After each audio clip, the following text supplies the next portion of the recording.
thought-provoking podcast that sheds light on the challenges faced by young people living in urban areas. We highlight the resilience and creativity of young leaders who are finding innovative ways to overcome the challenges our young people are facing, inspiring listeners to take action to support them. This is A Different Cloth. What's up, A Different Cloth family? What's going on? It's your host, Angel. Jose. We are back for season 2. Let's go. Super excited. Yeah. I love all the feedback that we got from season 1. Let's go. Actually, I'm still receiving feedback and people still chiming in. People saying, hey, I just caught up to all the episodes, so it's probably a good thing that we had a little break. I got people that I had no idea were listening, like, yo, I love the podcast. Like, that's dope. Nah, it's always good. You know, you always have those, like, is somebody listening to this thing? Anybody out there? But I had a really dope conversation with somebody, Jose Craig, shout out to you, man. Hey. But it's almost like, it's interesting because I know of him, but because he hears like our hearts on here, it almost like he's like, man, I feel like I know you more. And that also lends into like a better relationship with people. Let's go. So that's been super dope. So it's been a minute. Keep up the feedback. Yeah. So it's been a minute. Just a little bit. Been a while. But a lot has happened. Yeah. Let's talk about that. For sure. Well, man, we're getting ready for a new school year. New school year. So we're gearing up for new campuses, new students that we get a chance to reach. We just completed the summertime, so a lot of training has happened. I would say a lot of growth personally and within our staff and our team, and then just within our org. We're in a foundational year. Yeah. And we're calling this year Rock Steady, and just like we want a solid rock foundation. So we're working through everything, finances and HR and a cost analysis, like just all the stuff that you don't really learn. Like that, everybody start a business, be an entrepreneur, do that stuff, and y'all ain't thought about this stuff. I mean, maybe some of y'all have, but I didn't. I was like, it's a good cause. Let's go reach kids. But man, it's a lot of work. Yeah. To do what we do, and grateful. But yeah. Yeah, I remember. We had a conversation. You were talking about last summer, and like, it was like some bits of like, kind of like relaxing because of the school year. I felt like there was none of that this summer. None of that. I mean, if there was, it's not a good thing. It's like we ran from one thing to the next thing to the next thing. Yeah. How you feeling?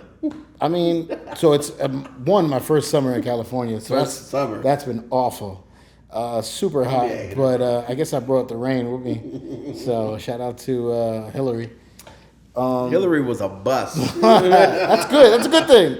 But I'll be honest, like, it was extremely productive. I think it taught me how to adapt quickly, and it taught me how to kind of like, with life happening and things going on at home with personal things, like, it still showed me, like, okay, I have to show up. Yeah. Right? So, essentially, like, how do I need to be when I show up? Yep. You know what I mean? What's my attitude like? You know what I mean?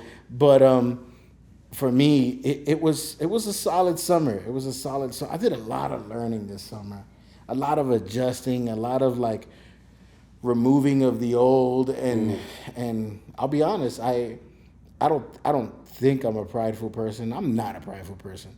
But I think in all of us, in certain things with growth, you could see like how your pride can get in the way of some things. And I feel like for me, there was, in order for me to grow, I had to literally like dead the old, Yeah. So let's talk about that for a second, because I'm curious.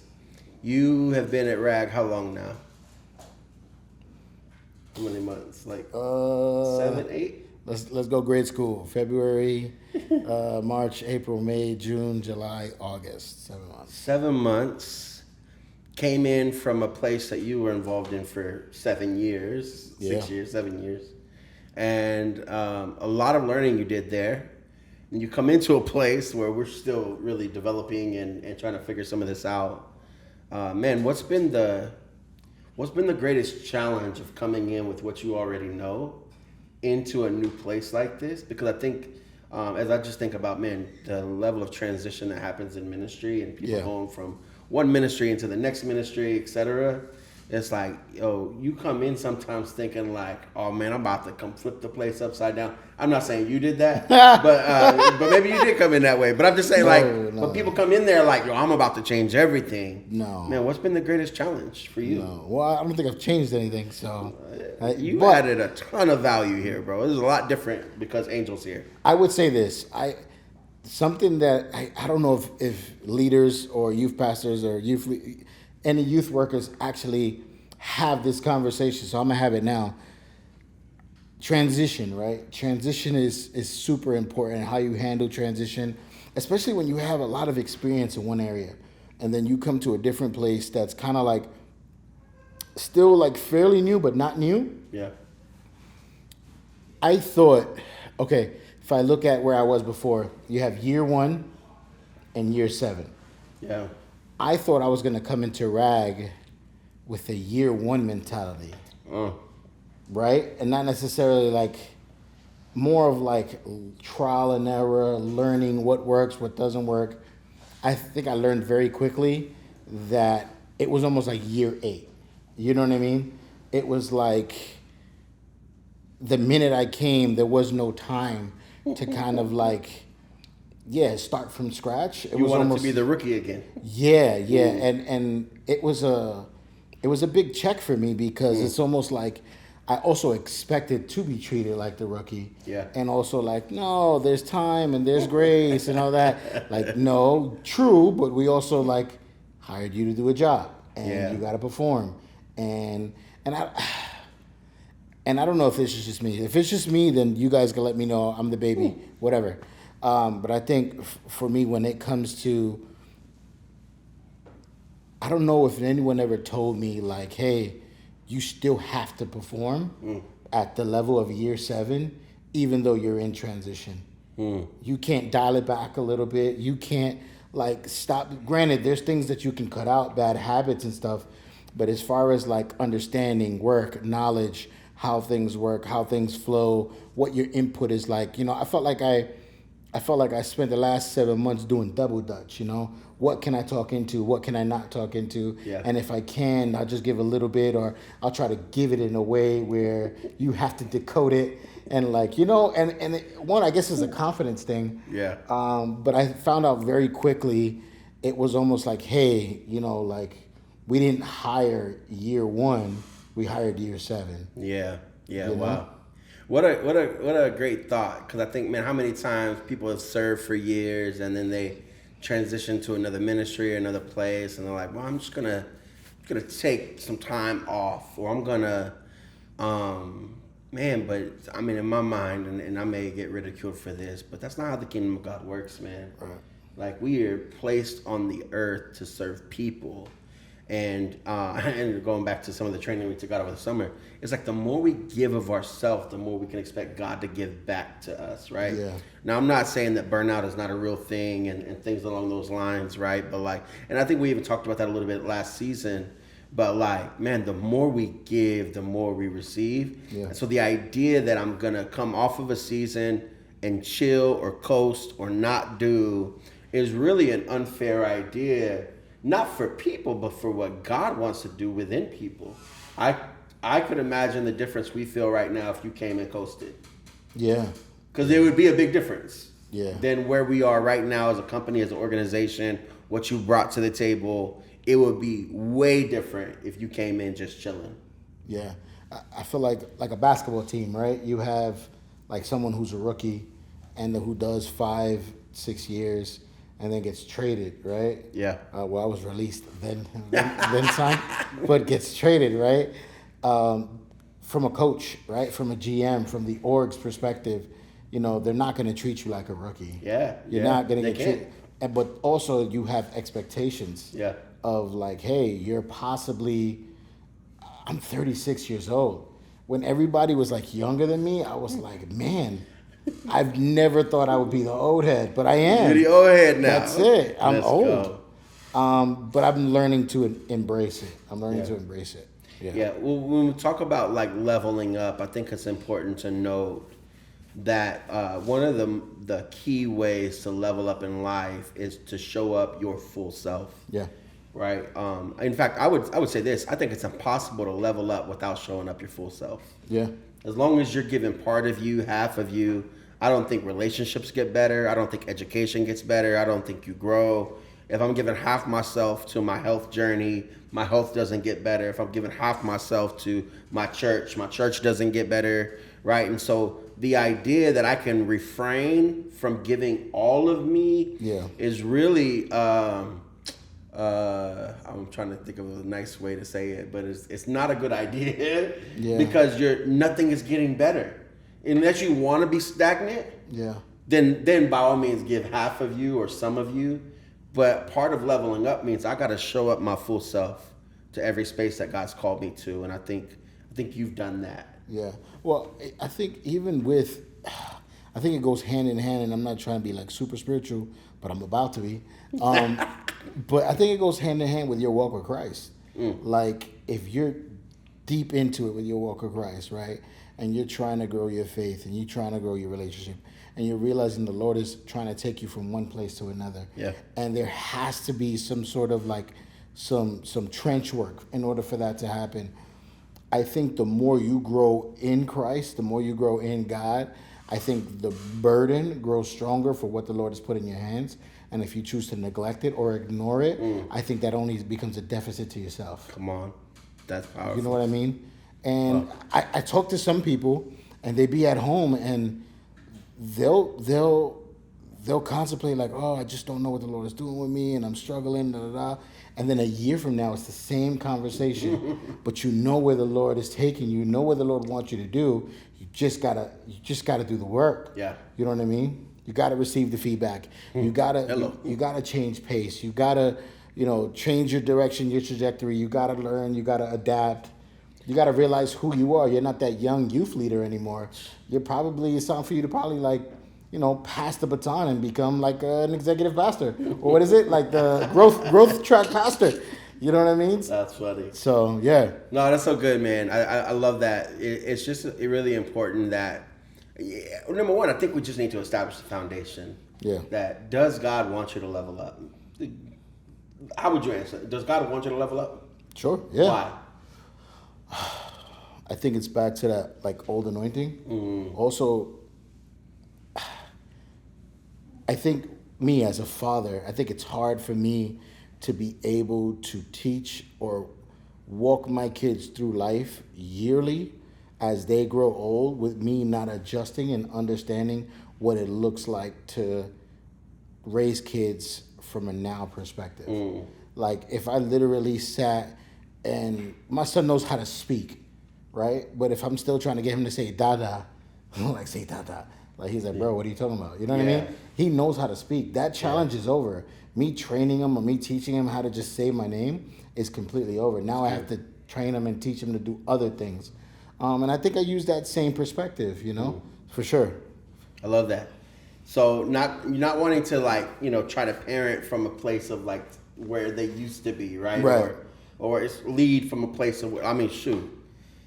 If I led Rag right now the way I led Rag a month ago, we wouldn't be where we are. You know what I mean? Like, and I'm talking about with just a matter of a month. Yeah. And so I think it's the idea of constantly being open to this new version of you. Yeah. And Scripture makes it clear that God's always trying to do a new thing, right? Shall you not know it? And we gotta be open to the new thing, and not the old thing, which I think is where a lot of ministries can kind of get caught up sometimes. If you ever see a really powerful move of God, what you'll tend to see a lot is it becomes a former move of God, because what they did was they made a monument out of a move. Okay. You know what I mean? And it really should have kept moving. Like things could have, but if you can't evolve as it's moving, you get stuck on what God was doing. And I used to say this all the time, I don't ever want to be a part of what God did and not what he's doing. Yeah. I want to be in what he's doing now, next, right? Yeah. That means I got to be open to a new version of me. Right. Because it is also irresponsible to think God's gonna do a new thing with the old version of me. Yeah, I got a question for you. Going back to the summer, going back to everything we've done, the things that we've implemented here, the things that we worked on here, what made you stay consistent to the growth and to the trajectory we were going in? 'Cause I'm pretty sure it's easy to be like, we got stuff to do, we're going to just keep doing that. But you literally stood very consistent to change on a, like almost like a daily level. Like how can we not only take our staffers up, but how can we, grow as a company, as a ministry, as a success club, as like everything started elevating across the board. I guess talk about that. Talk about that consistency and why was that so important for you? Yeah. Well, first, that's a incredible compliment. And by the way, this mic is going down. I just pull it on up. You're good. Incredible compliment. I'm grateful for that. Our staff will tell you though that I'm also notorious for having a great idea and it fizzling out, or I'll come back on a high and then 3 weeks later, it's like, where'd that go, right? Okay. So I used to be really good at coming in like, oh, we're about to get these things in order and we're going to grow, we're going to go to another level. Well, part of what changed for me was number one, feedback, right? When you're a leader, it is sometimes hard to get people to tell you the honest truth. And as much as you desire it or want it or are open to it, right? For a lot of different reasons, not a lot of people feel safe enough, confident enough, or qualified enough to be able to correct you, call you out. But I would say this. That's good. The key to my growth this summer has been the unlocking of feedback from other people. Now, I've always been like, yo, if I'm doing something wrong, tell me. I want to know about it, right? But bro, have you ever just had somebody give you like feedback and it hurt? Yeah. But you know they wasn't lying? So here was the feedback. I don't know if I said this on one of those last episodes. If I did, it is what it is. But like, that feedback was, you are settling. Yeah, okay. And literally you're living at 80%. And your 80% looks like 100% to everybody else. And bro, when I tell you that, it hit me in my chest. Yeah. Because on the outside, anybody that watches Rag, anybody that texts me, bro, you know what they tell me? Hey, hit me up when you get a chance. I know you're busy, right? Anybody, they see the things that I'm involved in and doing. What they didn't see was the internal part of me that settled. Yeah. That I didn't know that I could hold myself to a standard, or that I could be the level of person I knew God was calling me to be. And when that feedback hit me, there was a shift. And the shift was, I refuse to settle, and this won't be temporary. Because just real quick, let me nerd out on science for a second, but like scientifically, when you get an aha moment, here's what happens. Let's say one day, Angel, both of us are on a weight journey, right? Where we want to drop some pounds. Shout out to all of y'all on your health journey, if you're out there on it. If you want to sponsor our weight journey, just say. So like, one day, let's say you wake up and you're like, oh, you know what? I got to lose some weight. I'm going to hit the gym, right? Well, what happens in your brain is it sends off signals that says, oh, here's a moment. Here's an aha moment. The problem with those signals is what it actually tells your body is that the aha moment has already happened. Yeah. So the idea that, oh man, I want to go work out, tells my body, man, that was a great workout, as if I already just worked out. The problem is I haven't worked out yet. Right. So you have to be able to turn these aha moments or good ideas into a constant plan of growth so that you don't go backwards, or so that your body doesn't naturally relax because it feels like you just worked out. For me, I got tired of aha moments, and I wanted to live from a place of like, yo, let me challenge myself. Yeah. Yeah. How important was it to take your team with you? I feel like I know a lot of leaders, bosses that reach the epiphany, know where they want to go, now know where they want to take what they're doing, but you almost was like, you easily could have just been like, let people fizzle out and like, oh, if you can't hang, you can't hang. But you purposely put things in place to challenge people to grow with you. Why was that? Well, I have an answer for that, and then I have the other side of that I Sure. see a lot of leaders do too. I mean, the answer is this: that like, I don't want to go alone, and I have this assumption of people that in their natural sense, everybody wants to grow or everybody wants to get better. The challenge is that sometimes we allow comfort to get in the way of growth and getting better. And so because I don't want to go alone, I'm like, no, we want our team to go. I didn't realize how powerful of a training it was going to be. Right. And where all of us got something that was super impactful by it. That was special. And what happens on the other side of that, when your team is growing with you, there's accountability at another, there's feedback at another, there's another level of language. See, this is why training is really important. What training will do for any company, organization, or ministry, it'll release another level of language that your company can operate in. Yeah. So you're literally increasing your vocabulary for the work that we're doing. And the more I increase my vocabulary, the more efficient I'm going to be able to be at the work, at talking about the work, etc. So that training for us increased our vocabulary. Yeah. It gave us another set of words and systems and statements to operate in. Now, the other side of that I see leaders do, it's I'll go alone and I'll go get the aha moment or the epiphany, or it's y'all go because you need it. Yeah. Right? So it's like I'll send y'all in because I know this is going to be a valuable training. I want y'all to go get all the stuff and then come back and tell me how it is, right? Right. To me, I'm like, if we want to reach the pinnacle of where God has taken Rescue a Generation, it's not going to come only on the back of Jose. It's going to come on the back of like-minded individuals that have said yes to not just the company, the call. Yeah. Right? And if I say yes to the call, well, then I'm also saying yes to the cross attached to the call. Then Yeah. it's like, some of that it has to be uncomfortable. Some of that's, bro, those were 4 12-hour days. That was uncomfortable. Like, that was, none of that was like easy to do. No. But I feel like people said yes to the call and not just the company. Yeah. And I think that allowed us to suffer in a way that brought us to another level. Okay. I don't know if any of that made sense at all, Yeah, but it those are my does. thoughts. It does. If I can press in a little bit now on the feedback, I know what it was like to receive feedback at the training.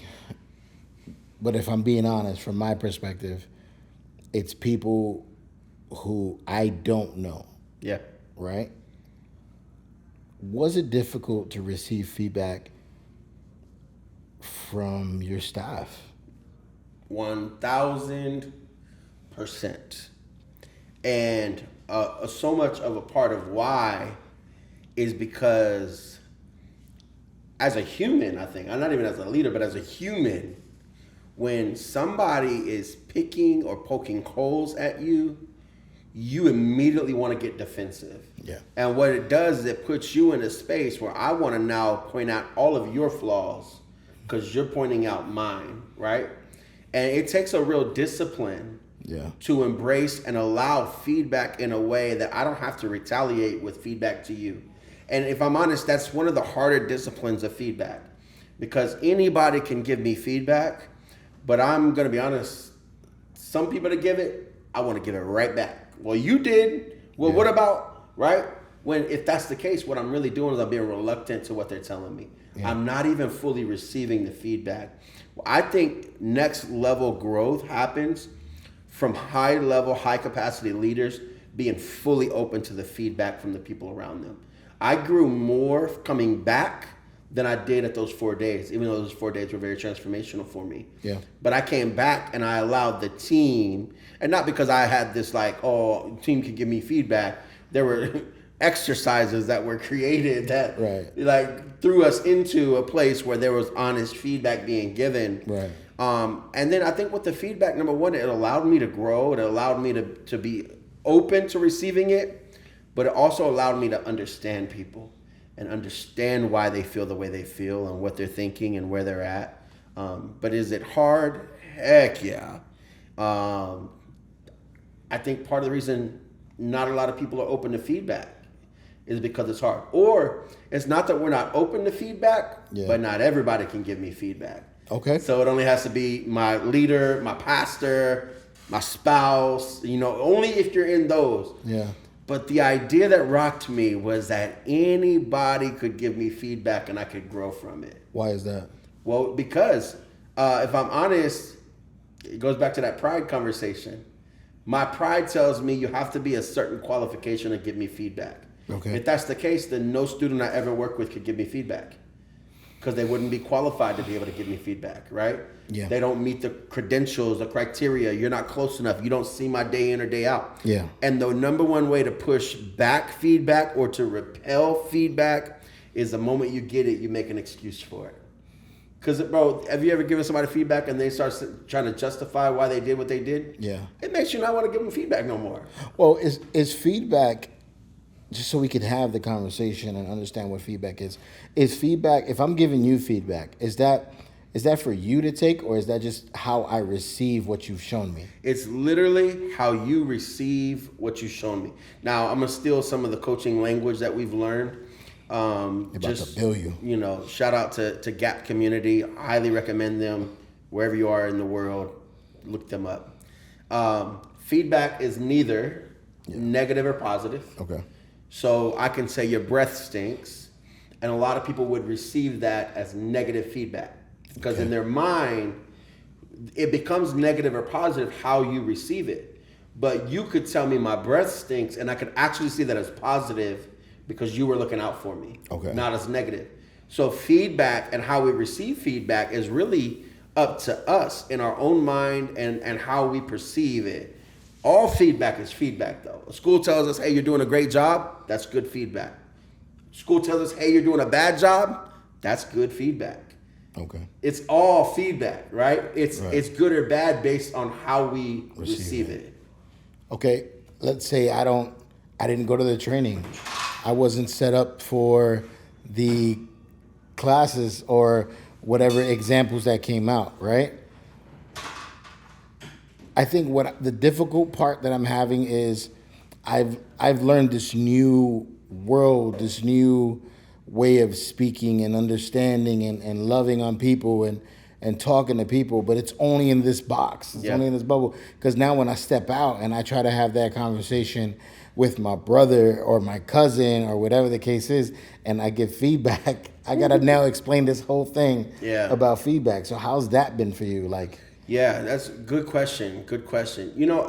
I do realize that there is a space and a place for it and a place not to, right? A part of me loving somebody enough to give feedback means me loving them enough to want to see them grow. Okay. I don't give feedback to people that I don't expect to grow. Yeah. Right? I give feedback to people that I really want to see arise, really want to see be different, really want to see get better, right? So if I'm just walking around giving everybody feedback, well, I'm probably being more critical than just giving feedback.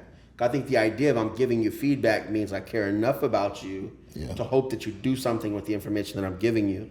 So I would say we've, number one, got to pick and choose who we give the feedback to. Okay. Some people, bro, we just got to let them do what they do.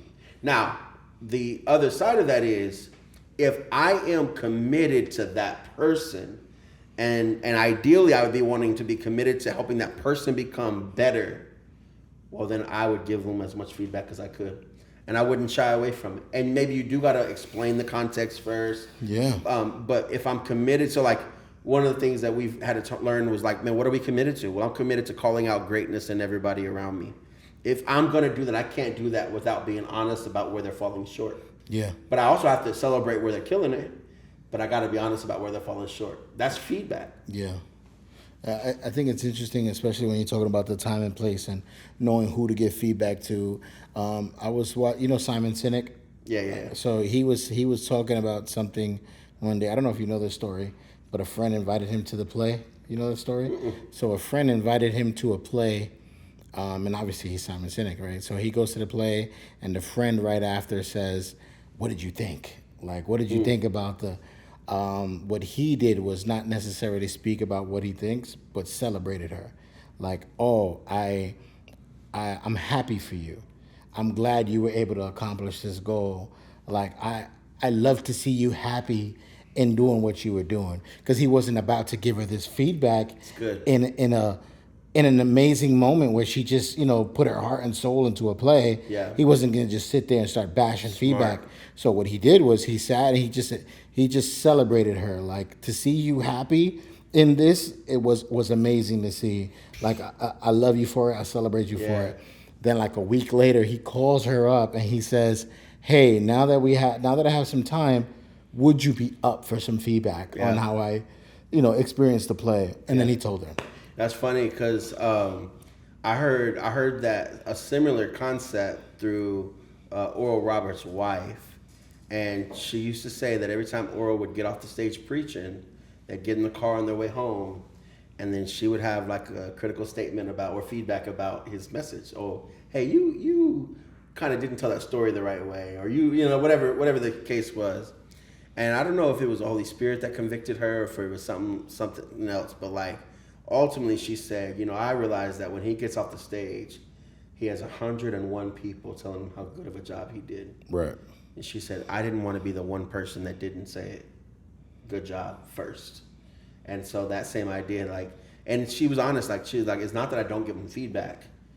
I just have to wait. Yeah. Because I don't want to be the one critical voice in his head when everybody else is affirming him in that moment, right?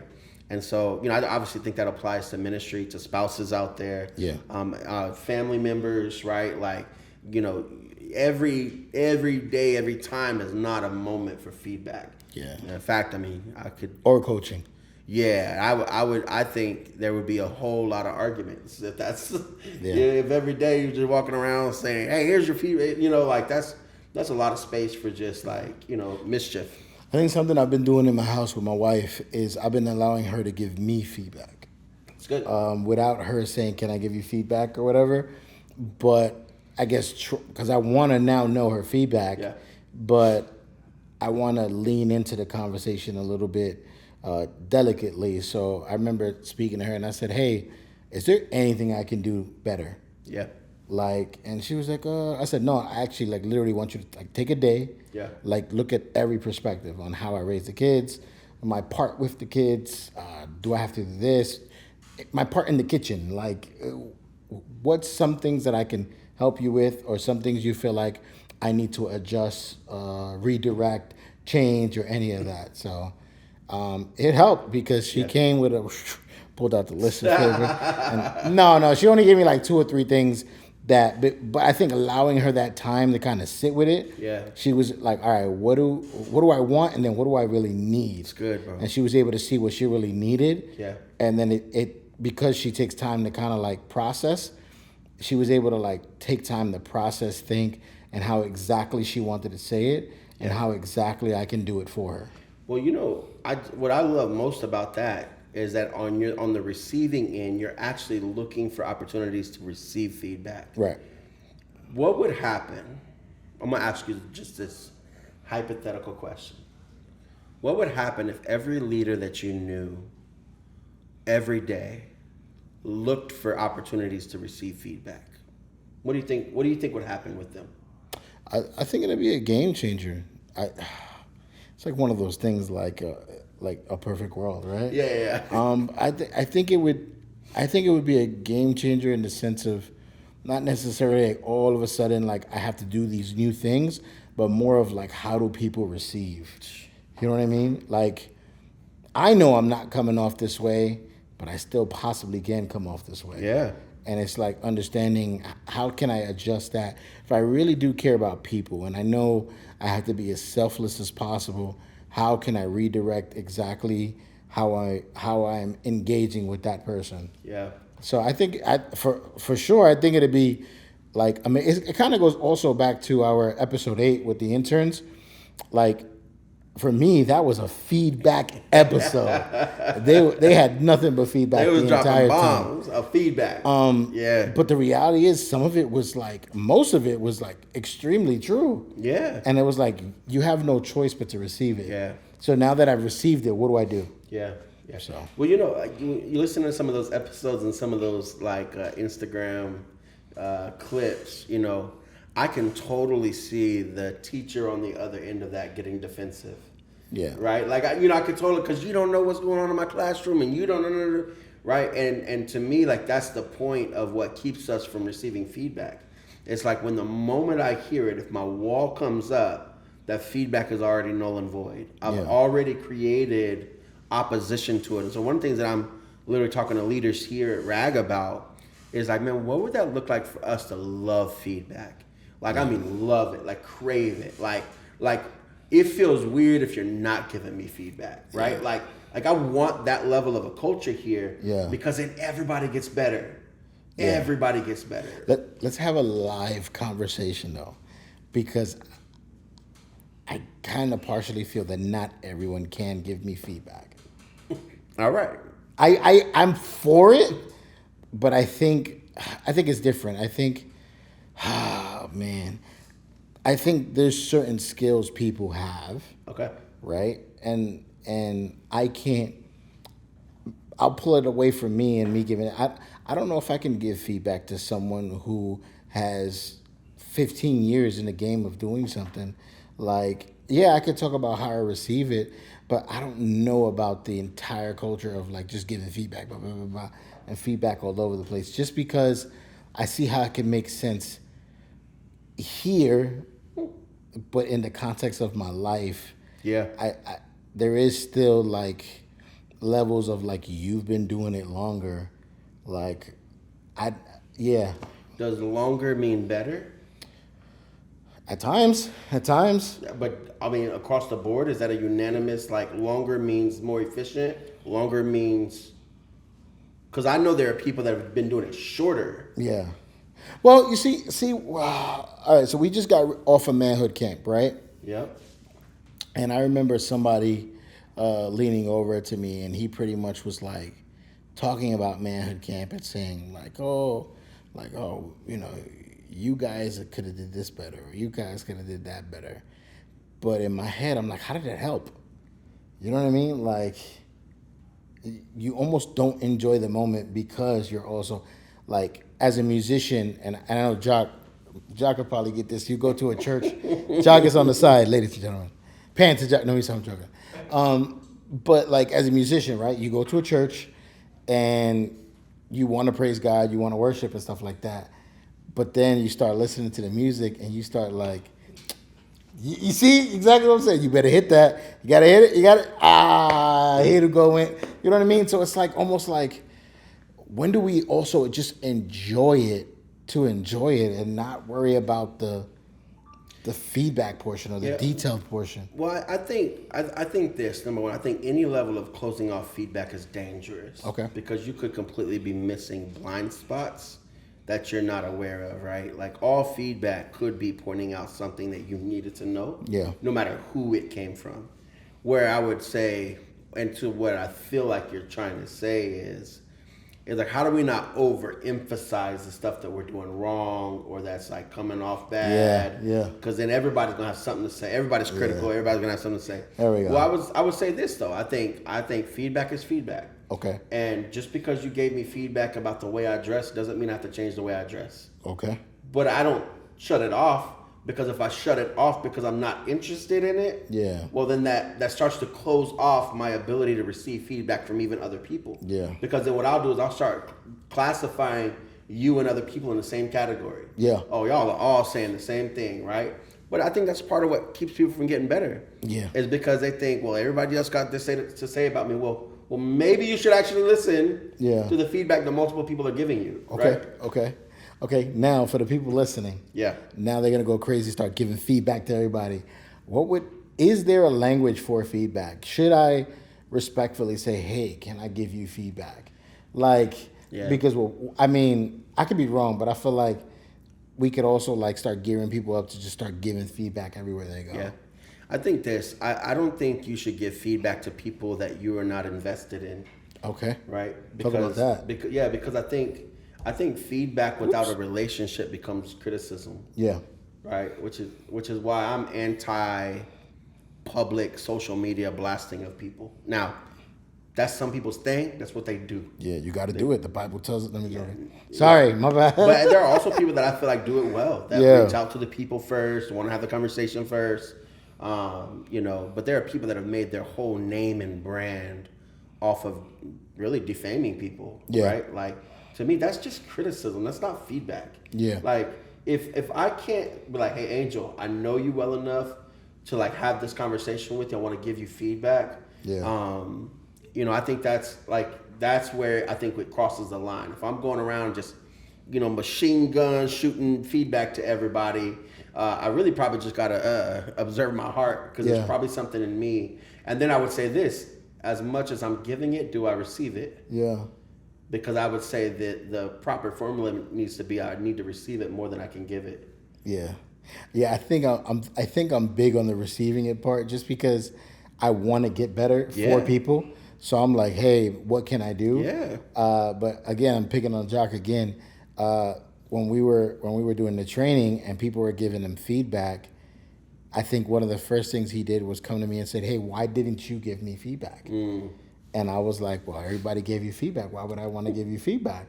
You know what I mean? And it was almost like everybody was talking. Why would I also, like, it was almost like, to be honest, like, you didn't need another piece of feedback.